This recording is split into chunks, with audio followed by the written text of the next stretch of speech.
And welcome back on into the latest and the greatest. It's the NA podcast. We're putting this one more time here on the old UI. This is the last you're going to see of the clunky sidebar and all the topics that we can ever talk about. But, for one last hurrah on this old dusty mobile here. What's going on, Paladin?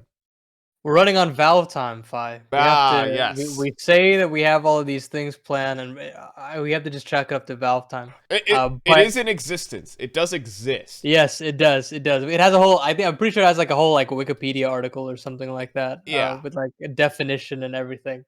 It was supposed to actually be here today, but then I was locked in deadly one-on-one combat with OBS, and unfortunately I lost. So I had to duel it out, and eventually I just had to switch back to the old one. But new UI coming your way, and some more fresh faces, hopefully, to the podcast as well, as we're gonna keep evolving this through and through. We took a little break for the major, all things said. Some might say, "Oh, it's prime time for content." Dude, I wanted a little bit of a break from the esports millionaire lifestyle, okay, here, Paladin. So I'll be real. Like, it was really hard to get any extra content out because you would have like 2 days between stages, and so basically you'd potentially have to be recording while the major was happening, and that just felt like shooting yourself in the foot. So it was like, why not just enjoy for what it is, upload some pick'em videos at the very least, and then call it a day, and then come back after. But yeah, we're back. I'm excited to just hit the high points as to what we've missed so far, and then kind of look ahead as to what is coming up in the next couple of weeks, and then eventually we'll be heading to the end of the year. Like, it's crazy that we've been on this journey with this podcast, especially, and how it's just been developing over the last year. And now eventually we'll be heading into the new year with a lot of really cool ideas on the table. yeah, so I mean, we'll kick it off with one of our sort of headliner topics. We'll go into a bit more depth later on, but some are bringing up the point here, Paladin, that this is one of the most disappointing majors as a viewer. Maybe not as actually as a viewer, but as a Counter-Strike fan, this was a disappointing major. What is your take on that right here, Pally? I think there's a lot of things that you could chalk up to it being forgettable. And we'll definitely get into more in depth as to which aspects of the major were certainly disappointing. But I think for me, it's mainly just the field didn't rise up to the occasion as I was expecting, and there was a lot of anomalies that kind of all fell into place at this major that led to a pretty disappointing major in terms of results and actual matches played. Like, even with the weak playoff bracket that we had, there was still a potential to have an absolutely incredible final. Even with the upsets that we had, there was still potential for banger semifinals. But at the end of the day, we kind of had balls being just fumbled, or bags being fumbled throughout all of the stages of the playoffs, especially. I mean, you have the Furia Navi quarterfinal that happened, and then Furia not being able to take it all the way. Obviously, Navi having a free path to the final, potentially, that didn't happen.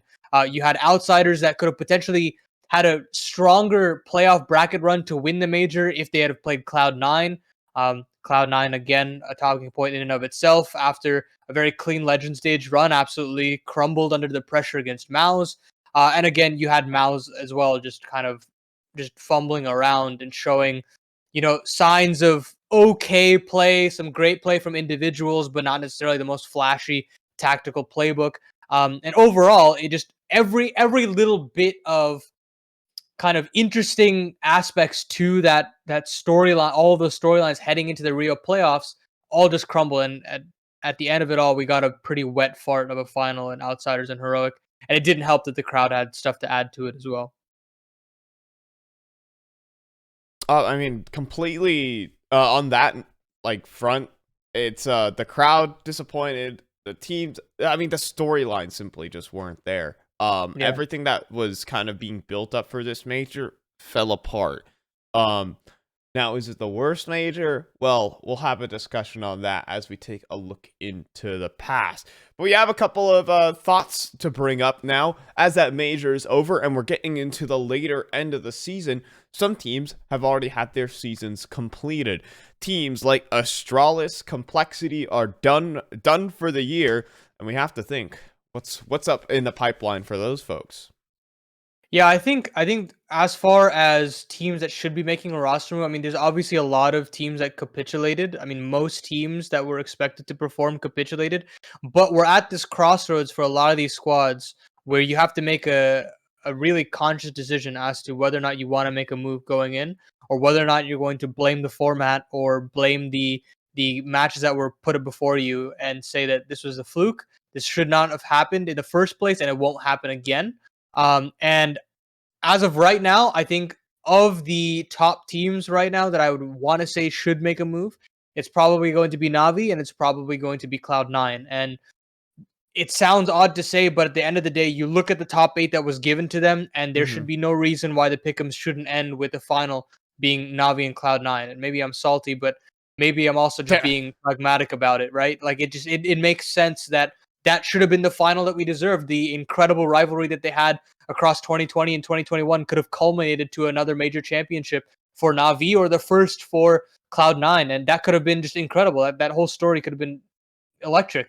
But at this point, now you gotta really talk about, is the core of Cloud9 going to be able to lift the trophy? It's harkening a lot back to the TSM days of old, where you would get to all of these semifinal situations, you'd be favorites to win the entire tournament, and then you just absolutely capitulate. And it wasn't necessarily Kerrigan's fault in that situation. However, it did end up being that he just didn't work with that system of players. And sometimes an IGL change might just be something that could radically change. I mean, you've seen it with EG as well, from Daps to Stanislaw. I mean, although the results were fleeting, it still had changes to the kind of overall team success. They were going from semifinals, finals to starting to win tournaments, right? They obviously had some crazy runs of their own. for sure. So overall, I think Cloud9 could do with an IGL change, maybe a rifle personnel change as well.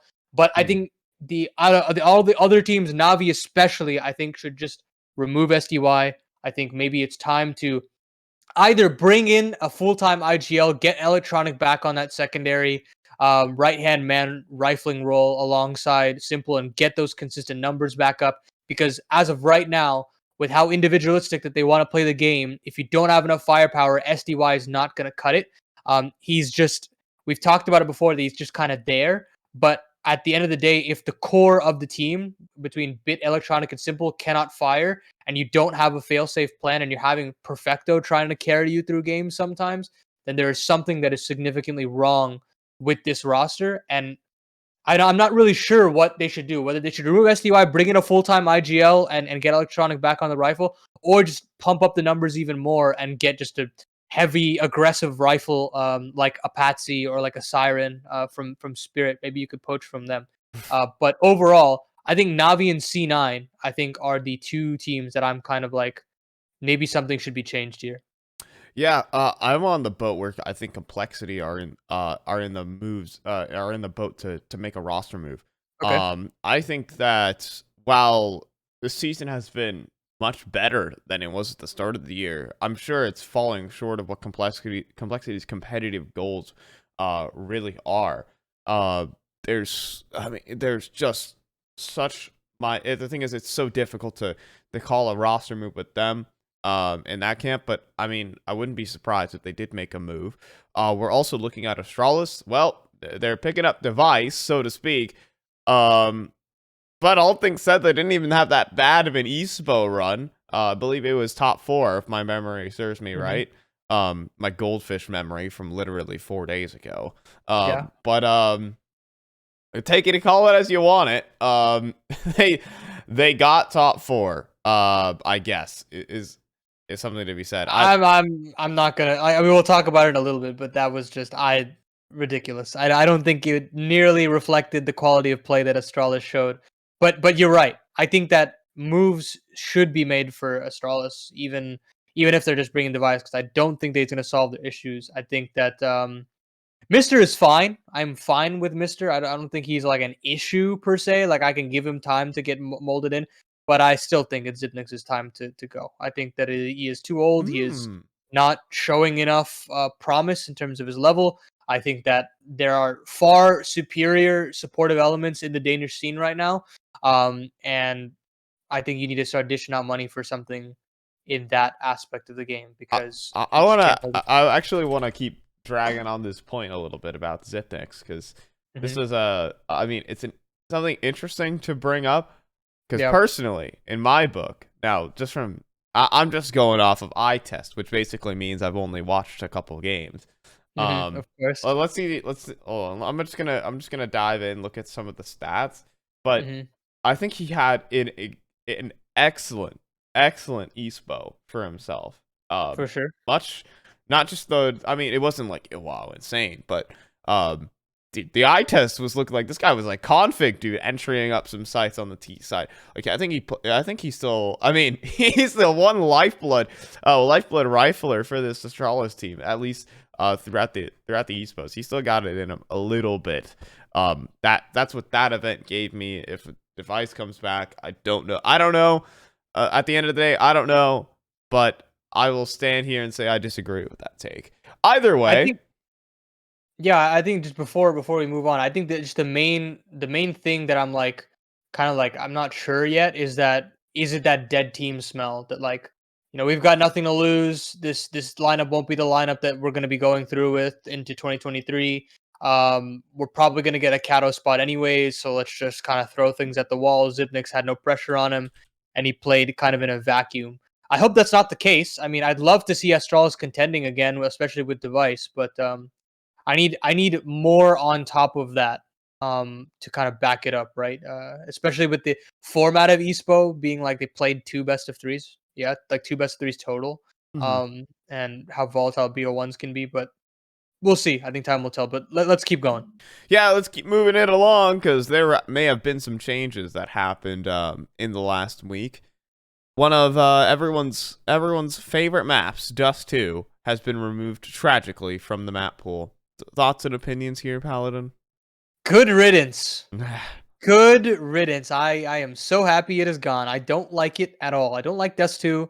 I think it is incredibly stale in terms of kind of how it's being played out now. The Wait, CTs. wait, Paladin. You don't like seeing the same cat execute 15 times in a single game? No, actually, no, actually, surprising. I actually don't like when CTs just take lower every round and get a free kill and then fall off because of one bottom mid smoke and just long takes again and again and again as CTs until I can't feel my mind thinking anymore for itself. It's just become a cog in the machine of the world. But however, Anubis, I I don't know. I really like it. I've been playing a lot of it recently. Mm-hmm. It's a very different map in some ways. I think that just adding that kind of fresh perspective of it. Look, I have my qualms with Vertigo and Ancient, but at the end of the day, I think that Anubis is different enough. It's got some great bones to it that I think changes do need to be made. I don't think it's a perfect map by any Mid is means. like the weirdest thing ever, but Those doors are really weird. I don't really like them. I like the fight on the right side, but I don't like the doors at all. But the rotations are super long. Like I think the utility is going to be very unique. It doesn't look like very simple utility. Like a lot of spawn based utility for smoking off positions like mid or positions like B main or A main. So that's really cool. I like the canals concept. yeah, I love that Like too. that's really cool with the stairs having like exposing yourself to three different angles, like canals, right side, left side, and then e-box as well. Like there's so many cool little aspects to it that I'm excited to see how these different perspectives are taken. We'll get to see it at the World Final. I'm not really a big fan of it, but I'm excited to at least see it in play. I'm not going to complain too much about it, but yeah, I'm overall very high on the Anubis totem pole. So Yeah. props, I guess. I mean, I always like the I mean the canals, some of the ideas that this map brings into play. I'm just super excited to see it debut in pro play hmm to really see how like what the meta is going to be. I think the sewers area, canals, whatever you want to call it, is a really interesting thing. And the way that the sites are designed, oh, magnifique. All right, It, magnifique. I don't know how it's gonna play. That's the thing. I don't know if it's a CT sided map. I don't know if it's a T sided map. I don't know Hmm. how the executes are gonna work. Like it is so in the open as to how teams are gonna approach this. What pieces of the map are gonna turn into maps, or sorry, parts of the map that we already have in the pool. Like obviously, you obviously talk about the banana aspect of Inferno and how that transfers to so many different maps. How you try to vie for a specific part of the map again and again. I'm just very curious to see which parts of the map are hotly contested, because nothing really plays correctly yet. It doesn't feel like everything's settled into place yet. And unlike Vertigo and Ancient, I think that we've got a lot more variety on the horizon.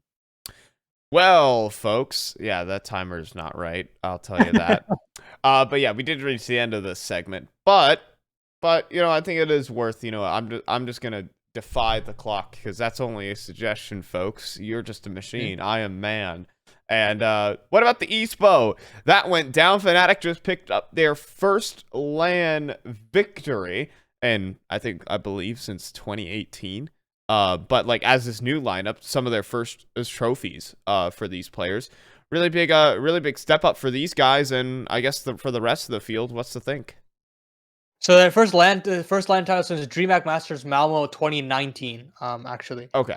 But it's still been a long time. I mean, this used to be a championship contending org, and them not being able to do it for so long was really disappointed, missing out on so many majors. Now reaching top 8 at Rio, getting a title at Espoo. It's a small one, but look, they dispatched the competition with Pepsor no less instead of Crims, so that was impressive. Overall, it's kind of a bummer that this event was riddled with a bunch of stand-ins, and in turn, it Hmm. kind of resulted in a pretty weak BO3 stage. I expected more from ENCE, especially after what they showed in the BO1s, and I think that they dropped a lot of key advantages on their series against Astralis. But overall, I'm just kind of disappointed by the challengers that came to this tournament that had their full lineup entering the tournament. I'm talking Sprout, I'm talking Gamer Legion, and I'm talking about Complexity. All three of these teams who I kind of had a little bit more expectation from, just with the potential that they showed at the major, the potential that they showed at the RMRs, that with these stand-in situations that they would have a game plan going in to stick to their guns, overpower some of these kind of so-so teams that don't really feel comfortable. I mean, Big didn't have a primary opera, and stuff like that wasn't punished. And I'm very surprised that it was the case. But overall, I'm happy that Fnatic came out on top because they were the best side out of all 12 of the teams here. They were by far the best team because even in the BO1 situations, they looked like they had things under control, and that in and of itself should tell you everything that they were kind of a cut above. Yeah, I think on the one end, I think Complexity should have been in playoffs over Astralis. Certainly. All things said, there's a ton of expectations for that team. Gamer Legion couldn't hold their form from the major.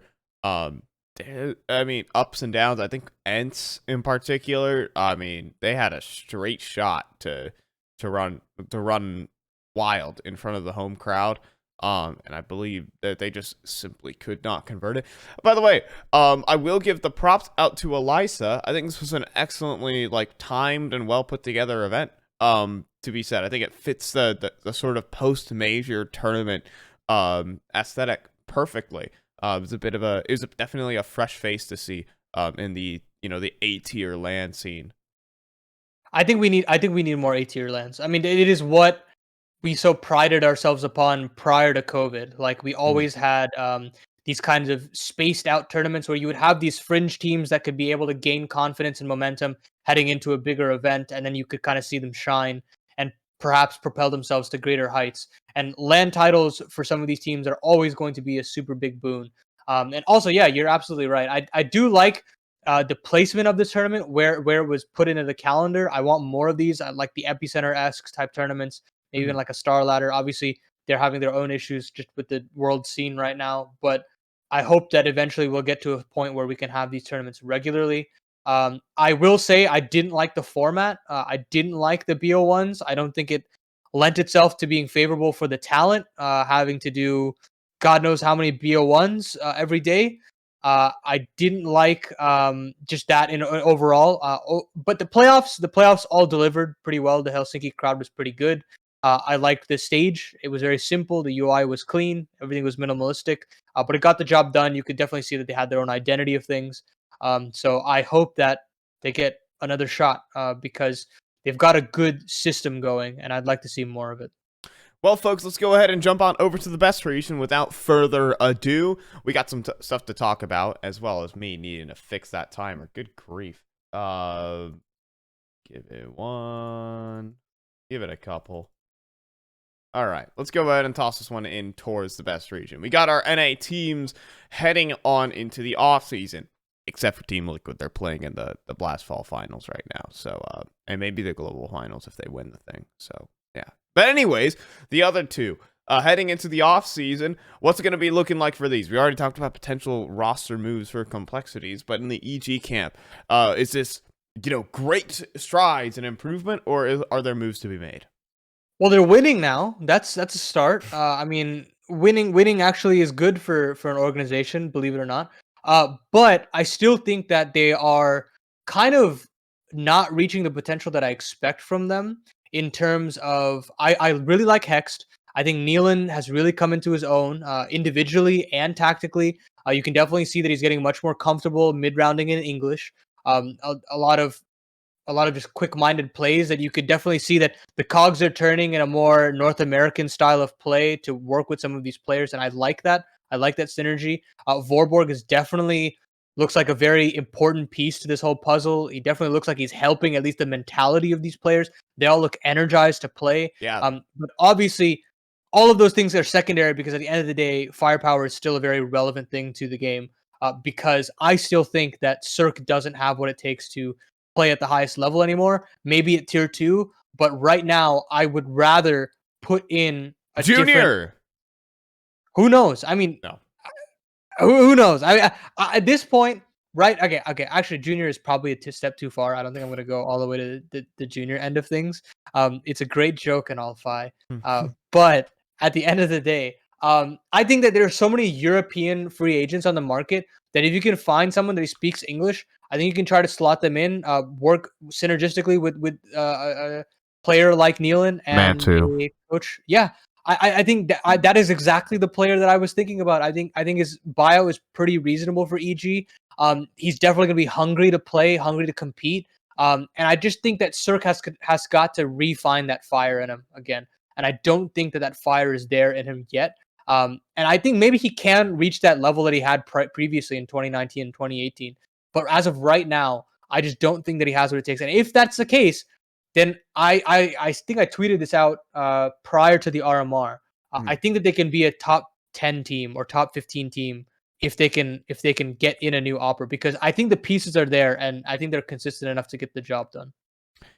Well, you said everything that needed to be said here, Paladin. Let's go on to the next. We have Jeorge Snorts, who with something to say. And he also has some high praise about him. Okay, we pick Mihu. I don't want anyone from Extreme. And now you pick Sponge. I'd prefer Jeorge Snorts than anyone from Extreme. That's a clip from like 2020, the year of our Lord 2021. I've been holding on to that one for a while, for sure. Yeah. He wants Jeorge. All right. Who cares about Extreme? Jeorge Snorts has been, he has not been present on Nouns' roster for the ESL Challenger League, and by far and away, statistically, their best performer. And I mean, dude, just look at the eye test. The dude farms North American teams. Is he heading over to EG? Is that that would be such a big step for this man's career. So, first of all, talk about it from the perspective of Nouns. I think it's a real bummer that they don't have him on the squad anymore. I'm not really a big fan of CJ. At least just I think that he's had his time in the sun, and I think that kind of season has passed, and he's missed his chance. I'd love to be proven wrong, but it's going to be a huge hit for Nouns, and I was hoping that they'd get another major cycle under their belt, maybe another LAN, if they qualified for a conference or whatnot. But that isn't the case. And at the end of the day, this could be a good step for Jeorge. Maybe it's a trial. So I think the rumor is that he's going to EG Black, not the main roster. Of course. And this could be a big step because obviously you have players like Hex having their step up, and you're also elevating the capabilities of a team like EG Black, who have all things considered been pretty lackluster in my eyes. I don't think that they've been nearly the force that they were as Carpe Diem. Mostly because at this point you've taken a huge hit in firepower. You've gotten rid of Chop. You're relying heavily on Rush as a performer now. Walco isn't necessarily the rifle god that we were expecting, especially now that he doesn't have any IGLing duties as well with Stanislaw at the helm. And Wiz is obviously a very inconsistent AWP player. He can show very high highs, but also very low lows. And at this point, you need a firepower upgrade. So in terms of their ECL strength, Jeorge is going to be a huge upgrade for this team over Chop. It's going to be fantastic for them for sure. However, I don't necessarily know if they're going to win ECL by any means, but at the same time, I'm thinking more long term.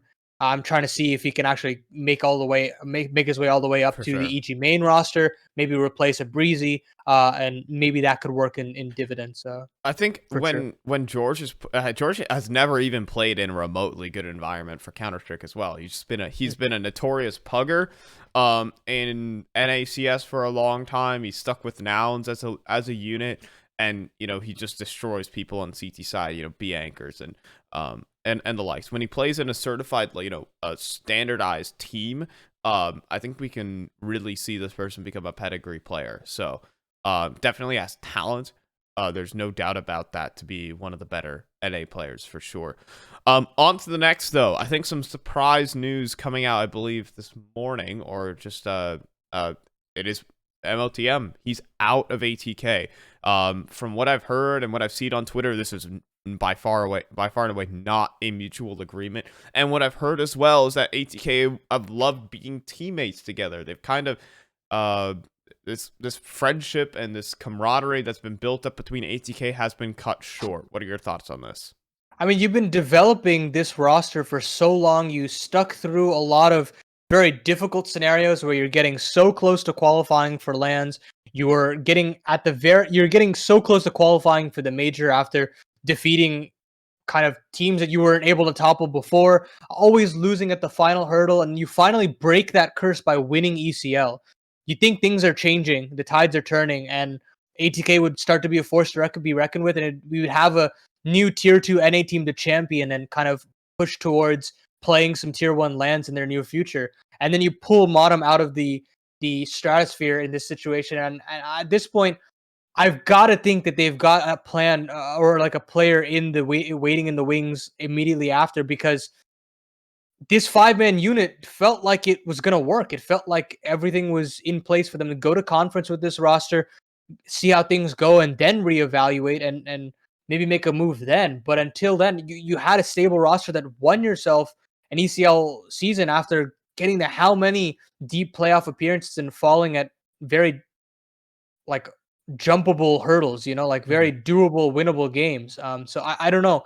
I don't love it. It's not the best, because now they're going to have to rebuild with whoever this new player is. And I'm afraid that they might have to squander their chances at conference. Obviously, there's a lot of time for them to develop during this upcoming ECL season and the next season as well. But at the same time, I'm just hoping that they don't squander that chance when they go to conference in the near future. Yeah, I would say I'm not sure. You have to put it from also the players' perspective as well. Is that this was more or less unexpected from their front on this. So yeah, they're breaking a unique chemistry that this team definitely had going for them. That's been talked about for a lot. I mean, Bowden in particular said this has been his favorite group of players to ever play with. Which is, I mean, this guy has been running around the Swedish scene for the longest time. And for him to say about this group of players is very unique. So it's certainly an odd time for ATK, and only time will really tell where they're going to be going. Moving on, though, with some happier news, Mustache Masters Season 4 has wrapped up down here in North America. This is a North American charity tournament supporting the Movember Foundation. And they have, I believe they raised over $15,000 while having a ton of fun on stream. And I had the pleasure of playing in it. What is your take here, that Paladin? I liked it. I mean, I always love just these charity events. Movember is obviously a very important sort of like movement that we've been having in these last couple of years, especially in esports. I love the initiative that they've been putting forward. It's been nice to see the kind of challenges that a lot of these talented people that have been working around the scene just acting like absolute hooligans on stream. It's been nice. It's been nice to see them in a different light after working with them through a couple of tournaments here or there throughout the year. It's been nice to see Anubis as well. Again, it's not necessarily that most high tier gameplay, but it's just fun to see pro players What do you running mean? around on that map. What do you mean not high tier gameplay? You didn't see the Chicago Chimera take on Hooksey's hardened home slices on Oh Anubis. man, the names! I will tell you what, the names, the logos that I've been seeing thrown around in my group chats and whatnot, and they're like, "Oh yeah, we need a more high res or a low res picture of this logo to send in to Mustache Masters." It is just all. It has been absolutely crazy to just see the kind of banding together of the North American scene for this event. It's been good fun to just pop it on every night and just watch along with all these talented people. And I'm excited for next year as well. Hope I can actually be a part of it next year and maybe get another team together as well. Yeah, I was playing with Jeff M&M's. I Yeah, believe yeah. I was playing with Halim Selenica Selenica, 101, yeah. so the social media manager of Bad News Bears, Magic Helmet, and Welshie. A couple of guys running around like Banger Welshie. lineup. So quite the lineup. Welshie being one of the folks over at ReTLDR. It was a blast. It was a blast. We didn't win a single map. That's usually how it goes. Hey, look, you had fun, kid. You had fun. We should have taken down Hooksy's hardened home slices again. I would have the anti-strats ready next time for next season. All right. Anyways, moving it on to your favorite segment. It's my favorite segment, Paladin. I don't even need to ask you. It is NA or EU. Oh, we're gonna be talking about the small bite-sized pieces of content that went down this week. And first things first, are we selling jerseys or is this an EU move? Kenny S has returned to competitive play. I'm really happy that this move has happened. I'm gonna go with EU on this one. It does feel like it's reeking of selling jerseys. However, I think that if you have to logically look at the move and take a step back as to what Falcons should do, clearly they aren't actually punching above their weight like they were hoping to with NBK. And you kind of have to chalk it up to Maka not delivering on the AWP. He just wasn't outputting frags when the pressure was on this team. Like he just can't play under pressure scenarios. He can pop off in online environments, but he just can't do it on LAN. And I don't know how many times I've been to a studio LAN and I have to hype him up and then just see him absolutely shit the bed. So I think this move had to have happened, especially now you have NBK IGLing. You've taken care of that issue as well. He can definitely call. But then at that point, you got to look at who can you actually pick up on the AWP role. You don't really have too many options. And I don't think you necessarily want to go back in time even further to a player like Sixer, like I don't think that, or pick up like Amanek, like I don't think that anybody would be wanting to do this. Or you don't want to take a chance on somebody who is too fresh out of the oven that has just started playing pro French CS, if that. So I think that of the risk reward, brand value, it's obviously huge for the Falcons. And at the same time, it's a very low risk affair for Kenny S to dip his toes back in to Pro CS. He obviously had some ring rust in a couple of his series that he's played thus far, but the signs are still there that he's still mechanically gifted enough to perform. I'm very excited to see if they can make a run to the Paris Major. I think it's possible. I definitely think you can see them scrape through a 2-2 situation, because if you have to count somebody in pressure scenarios, I'd take Kenny S over Maka any day of the week. And maybe that might be that extra oomph to get them over the line and a little bit more fear in that roster to instill onto other opposition ahead of them. So I'm going to go with EU on this one. So I am gonna go with NA. I mean, watching Kenny S play, during the early parts of COVID and the later end of 2019 was abysmal. Now, I haven't been able to check into his new games or see how wonderfully he's performing, but generally said, the man just trick shots in competitive games, dude. He's just going for quick scopes, and That's true. And I mean, I want to say that he's a bit washed at the moment. Is Kenny S? Totally fair. I'm not sure if this is gonna deliver the results that Falcons want. This is not the first thing I would go towards. If I was Falcon, if he can perform, he can perform. But right now, this is such a risky move that I feel like it's more selling jerseys than being an EU roster move. I'm going to stick with NA on this one. Let's go ahead and move right on along. That we do have the Young Ninjas picking up We Play Academy League Season 6. This one definitely kind of went under the radar for some people. But yeah, I mean, how does this stand out to you? I mean, I'm going to go with the EU on this one as well. I'm so happy that we finally get to see this roster win something. I mean, they've been making moves for a long time. They've brought up a lot of different Swedish players throughout this kind of phase that they've had with the NIP organization. I'm really liking what I'm seeing from Nilo. I've been hearing a lot of great things about him, and I've been seeing a lot of great things from him. Era making a risk from leaving Gamer Legion to come over onto the Young Ninjas roster and performing as well. That's also awesome. ZTR still chipping away at the old block. It's just they've all been trying to work away at this whole academy aspect of this organization, and they've always kind of failed at the last few hurdles. But now that Mouse NXT is in a free fall, Fnatic Rising's made a ton of different moves themselves, and they're overcoming the CIS kind of demons that are out there right now in Spirit Academy and Navi Junior. This roster is awesome. I'm glad that they've finally gotten some plaudits at the highest level academy play, and I hope that some of these players get picked up. So it's awesome. I mean, just in general, the roster here for Young Ninjas is quite stacked. When you pick up Era, who's probably by far and away, I think he's a pedigree opera. I think he definitely didn't get his enough time to play. Well, not that he didn't get enough time on Gamer Legion, but I think he needed a different roster to really shine through. So I think the Young Ninjas organization can give him something to work with. I'll give my shout outs to Era and the rest of the guys. Definitely are some young up and coming Swedish talent, and that's something we've been talking about for so long, is that the Swedes have always had a very shallow player pool, but maybe the Young Ninjas are gonna go out and change that right here and now. Let's keep on shifting it though. We have now, we're not kindergartnens here. This is NPL going trialing with Navi for the world final. This is quite the stage to be trialing someone on. What do you think? All I'm gonna say is look, man, you named yourself Nipple, and you got yourself to a situation where you're now on the biggest stage, and you chicken out. This is what you do. You chicken out at the last possible second to see everybody say Navi Nipple. Just pathetic.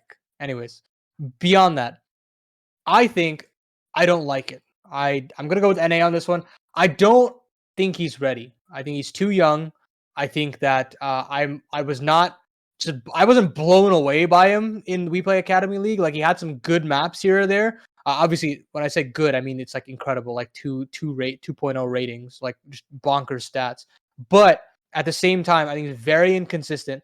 I think that you're making this team way too young now. And I think that I think that there should be maybe a bit more experience when you fill in the slot of SDY slash I guess Boomich prior, and I don't think this is it. But hopefully they have a better move on the horizon, and this is just a trial period, and they don't jump the gun here. But obviously Blade has definitely done his homework. I'm sure this is a measured call being made by the coaching staff. Isn't it funny that with this move, Simple would be the oldest player on Navi? Yeah, It'd be that's just funny. crazy. That's just crazy. I mean, a player, of course, because Blade, Boomer, Coach, XD. I didn't even realize that Blade is like 10 years older than the next He's been around for ages, man. Dude, he's crazy. I can't believe he was competing when he was in his 32 years old. Mhm, Anyways, mhm. but just checking back on that. Personally, where do I think? I mean, dude, stats for this guy are out of this world. I mean, eye test for this guy is out of this world as well. But I mean, is he gonna fit? Is he realistically gonna fit into some Young roles? Is he really gonna be a supportive aspect to the team? It's not gonna be easy. I'll tell you that much. You need I think you need another rock. You need a. I get not necessarily, or maybe you do need another star. I'm not sure. Bit is not really turning up to be the 1.2 rating rifler, rookie of the year type thing that we've seen so far from him as well. At least from the year 2021. Going crazy. He's just a solid player. So I would say I'm gonna go ahead and put this one I'll put this in an EU category. Perhaps this is a solution that Navi need. They do need someone. Who knows? It doesn't really matter if there's ups and downs, but if he can win them games, he can win them games. Really important. On to the next. Some of the stupidest headlines that we've seen so far. God, fucking hell, Eternal Fire. Can you just make up your fucking mind? I hate it. I hate it so much. Why are everybody so why is everybody so petty? Why can't you just play with another player? You don't have shit in your scene. You don't have any players to go and poach. You can't do any of that. So what do? You say, okay, I'm going to be petty and I'm going to leave the team. I'm going to leave the team, and then I'm going to wait until another player that I don't like also leaves the team. He went into retirement, by the way. This is like officially, he was retired. No. Actually, first he said, I'm going to go to Valorant. None of the Valorant players wanted to pick him up, obviously, because the Turkish scene is in a free fall over there. And then he was like, okay, actually, I'm going to retire. Oh, wait, now that Woxic's gone, pause. Woxic's gone, now I want back in because I didn't like Woxic, and therefore I'm going to come back into this roster. I hope that this team does not succeed because all this feels like is a big drama show, and all they want to do is sell jerseys. Look, get your bread, guys, but at the end of the day, I don't want to consider this team a legitimate contender or a tier 2 underdog or whatever, because clearly they don't want to win. The funniest thing about this as well is that Major went into technical retirement for this as well. That is the funniest part. He went into retirement for about a month and a half, and then, oh boy, he got the marching orders again. I don't know. We have so much more to go through here for NA and EU. I'll quickly dive into Oscar, and maybe we'll save the Tyloo news for a different day. But Oscar is back on Sinners. I've seen some takes on this, but NA or EU for you? Sure, man. Sure. Well, what can I say? I don't know. It's definitely like an upgrade over 4C. I don't think 4C is bad, but I think he's pretty inconsistent. Oscar's a rock, but how many more years are you gonna get out of this guy? Really, like not much. Like you had your chance. Old. You really had your chance when you had Neofrag on the squad. Now you just don't have enough players or personnel to get enough wins on the board. I mean now you're basically like putting together Oscar and Zero, who I believe actually played together at some point on Mouse Sports. I could be wrong about that, but they both did play for Mouse Sports at one point. But I think that could be a cool pairing. But again, I think their ship has sailed. I'm not necessarily blown away by anything with this roster move, but hey, cool, I guess. I mean, at least he's on a team that's actually going to be playing events, unlike Titans. So, hey ho, dude, what the hell was that? I mean, I don't know. Anyways, Oscar, does he really want to be grinding in tier 2 for another year? I don't know, man. I don't know what to say. It's a ruthless one, right? Because you're playing officials way more often than like a Mouse Sports or like any of those prime organizations, right? Like this is completely different. Yeah. And it's really going to take a toll on him. So if they don't get wins, I think this move is going to be very short-lived. All right, folks. Well, that's going to do it here for NA and EU. We'll move on over to Through the Looking Glass. We'll go ahead and absolutely bag on this past major here, folks. Not that, but this. Folks, including you, Paladin. Was this the worst major ever? Now, we've had some bad majors in the past. I mean, some people would say Face It 2018, Star Ladder Berlin. Some would even throw out PGL Stockholm as one of them. But in terms of the teams that were competing in this one, is this one even to remember? As a tournament, I will not say that it is the worst. I think ESL did everything in their power beyond the whole FanFest debacle. I think that they definitely tried to put on the best possible show. I loved what they did with the Challengers and Legend stages. That was a brilliant decision to make. I think that all of the stage was absolutely fantastic. Yes. Like it looked so cool. I love circular stages. I love center stages. The trophy looked fantastic. I think all of the kind of like, when like a certain team wins, like kind of the graphical setups and stuff that they had. The broadcast. The broadcast itself, tip-top shape. I think it showcased that ESL can definitely run a major of that scale and take care of things there. However, team-wise, I will say that it probably is the worst major, just because I think Thorin did a video very recently about all of the major playoffs and kind of how they stacked up against one another. And in every situation, you would still have some key favorites that were still in the tournament that would get upset somewhere in the bracket. We're talking Liquid at Star Ladder Berlin. We're talking at Faceit Major, I mean, you obviously had Astralis just getting through a very easy bracket and Na'Vi capitulating.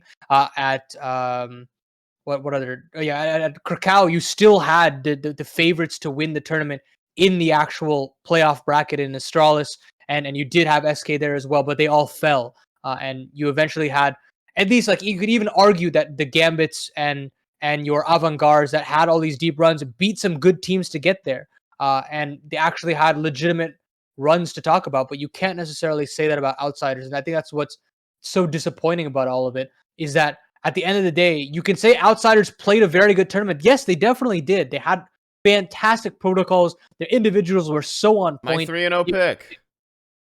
They were great. They were absolutely great. However, at the end of the day, there will always be something at the back of everyone's heads that says that they just didn't beat the best teams to get there. And at the end of the day, I just feel like that takes a peg down for me as to just how the quality of the kind of games themselves. And I think at the end of it, that's the heart of the major itself. It's the games in the playoffs, especially. The toughest like objective opponent that outsiders beat was Vitality in a best of one. Exactly. Right. And that doesn't even tell like the full picture of that. I'm not sure outside of Vitality. I mean, I'll have to do some checking here, but I'm not sure they even beat a top 10 team.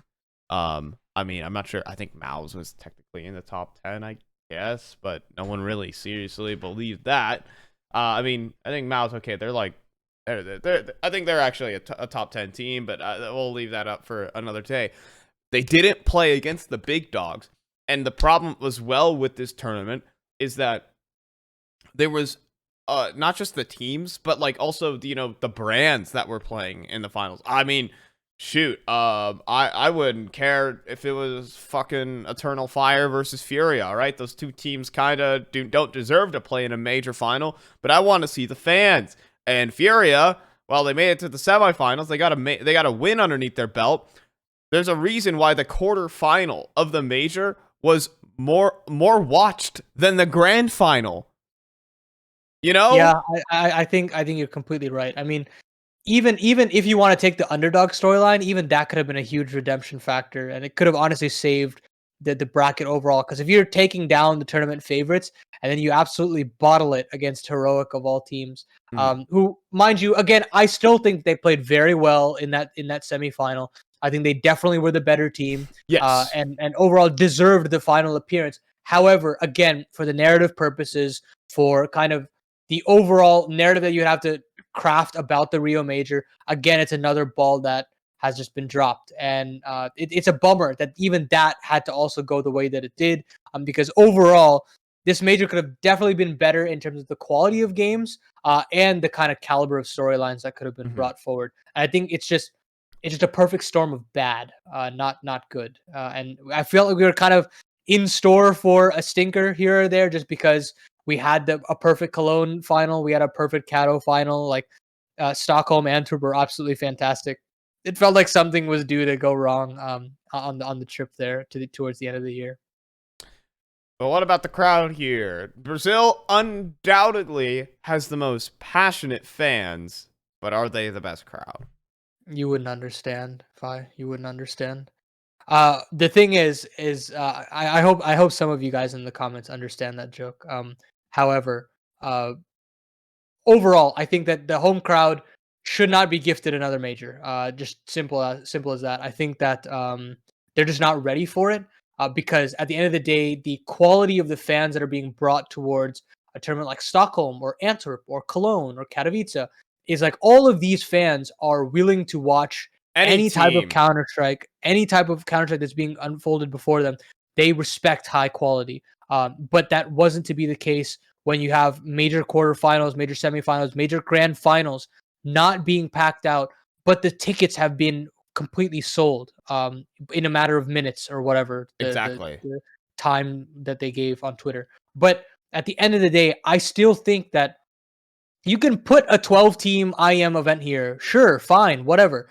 But I just don't think that you can hold a major here and just kind of say, look, this isn't our fault. The fans didn't show up. Well, you had a hand in actually choosing the location. And now we've realized the hard way that this isn't the location to choose moving forward. Again, maybe you can added in an IEM here or there, which they are gonna do. Which cool, I'm all for it. However, I'm not for it to be a major anytime soon until either they learn from the pros that kind of teach them, like, look, these teams are good, like respect them, follow them, which they kind of did, but I think that the damage was already done and it just wasn't enough. Yeah, we've reached the end of the timer here, but I think the home teams also not quite showing up in the way that we hope to. I mean, I had hopes that that at least one of them would make it to the legend stage, but both were battling to stay into the tournament, and both ended up out of competition very early on. And I mean, Furia had the bag, man. They had the bag. If they made the final, I wouldn't have cared. But unfortunately, they had to lose a heroic there. Some tragic things certainly happening. Just final take on that. Yeah, I mean, Outsiders Furia, that would have been an incredible final. I mean, we had it. I've actually watched it happen before me at ESL Challenger February. Like, for that to be a major final after just the culmination of that year happening, that would have been chef's kiss. I mean, there were so many opportunities that we had, and a lot of them just were dashed. Props to Outsiders for getting the job done. By far, just the most consistent team at the major. You always knew what you were going to get from them. I kept saying it in all my pick'ems that you know what you're going to get with them. You know the quality that you're going to get from them. They don't feel any pressure. They play their own game. And a lot of these individuals are popping off, and they continue that all the way to the very end. And I respect that. Obviously, I don't think their peaks are necessarily going to be that of the #1 team in the world all of a sudden. I think relevance points in HLTV might skew certain people's mindsets about this team. But at the end of the day, this will probably be the peak and the summit for this Outsiders roster. And I think props to James for getting it done. Yeah, I'll head into overtime. I immediately want to jump into we'll give ourselves a couple of minutes in this segment. But I do want to actually talk about one thing, and that is we are criticizing Akari as a coach. If you remember, the co-CEO of Furia, of like a 50-year-old poker player, was coaching this team. I wonder. I mean, that has to have been like just a wild success, though, considering they made it to the semifinals. It's a massive surprise as well. I think in the challenger stage, they were very overzealous with how they played. They were very like trying to showboat to the crowd, trying to play it up like, okay, we are the hometown favorites. You'd see a lot of uncharacteristic mistakes from Furia. But as soon as they qualified for the legend stage, you started to see them started to reel back in a little bit, focus up a little bit more. They're very confident with how they played. They stuck to their guns and their protocols a lot better. You started seeing better performances out of youngsters like Drop. Drop had an incredible tournament, an incredible Rio. K Serato in career form. And obviously Art showing incredible levels of impact. Obviously it came back to bite them against Heroic. Obviously it was career high numbers against Na'Vi and absolutely capitulated. But that's neither here or there. The fact of the matter is tactically, and I think just mentally, they looked so much more in it throughout those final few stages of the tournament that you kind of have to say maybe there was something that was said from Akari throughout those stages, that something changed. And I'm happy to be proven wrong in that situation, that they actually made the right decision. Obviously, we'll get to see Gary behind them, I believe, in Paris if they do qualify.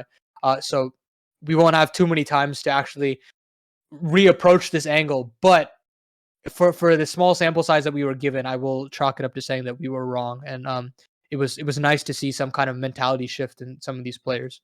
For sure. I think that's a good note to end it on here. We were wrong. We can be wrong. It's okay to be wrong, for goodness sake, because we're talking all about the future. It's all our opinions and all our takes. Thank you guys so much for watching this episode of the NA podcast. Episode 14 has been a wrap, but as we hit the multiple of 5, we'll be coming at you with a different UI, a good look. I've already been showing it around to Paladin. I think he thought it's kind of it's kind of cool. Cool.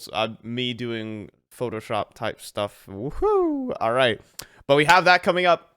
So stay tuned for a new look and a new us. I hope. Maybe we'll change somewhere. Any final words before we head out?